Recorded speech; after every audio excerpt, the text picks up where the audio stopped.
and being in Kenya for the second time under President William Ruto. You remember he was here during the inauguration of President William Ruto. But then this is his state visit to the Republic.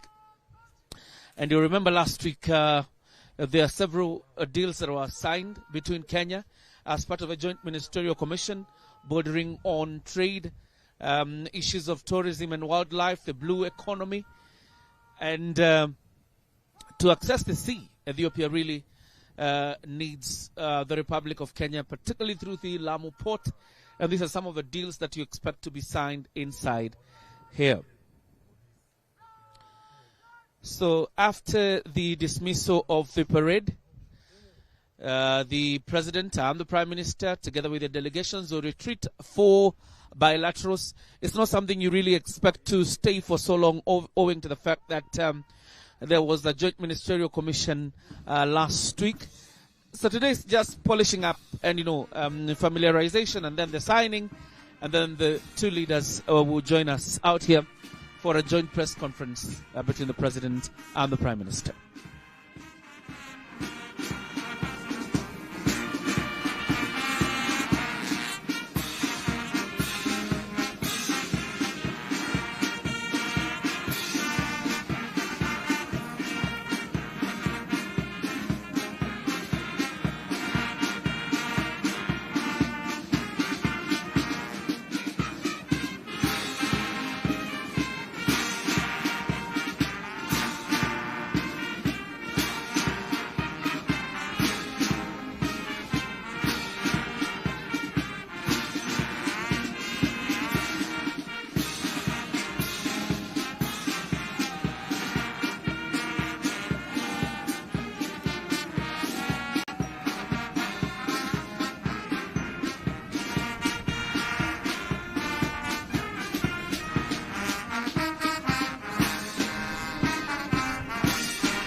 Addis Ababa and Nairobi have had diplomatic relations that have existed since independence.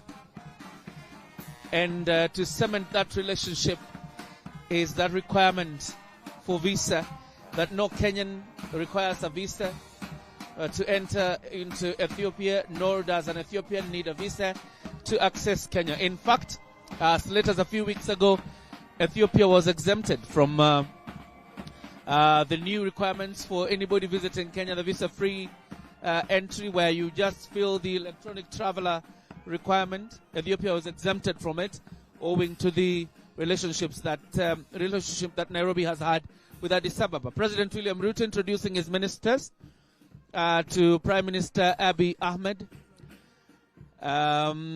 up to the Deputy Chief of Staff, that is Josephat Nanok, and then the Prime Minister of Ethiopia will have the moment now to introduce his delegation. And you can see the First Ladies of both nations in town, First Lady Mama Rachel Ruto and the First Lady of the Federal Republic of Ethiopia. Like I have said, in instances where we have had special occasions in the country, the President William Ruto has been able to invite Ethiopia. In most cases, Prime Minister Abiy Ahmed has deployed the President of Ethiopia, Saleh Zodi, for functions.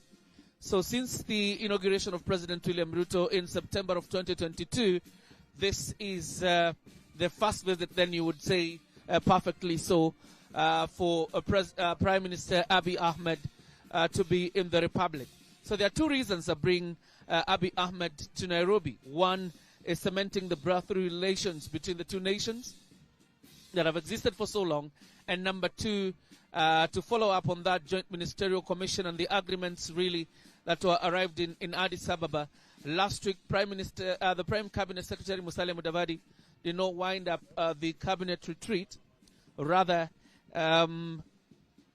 he went to Ethiopia for that joint ministerial commission.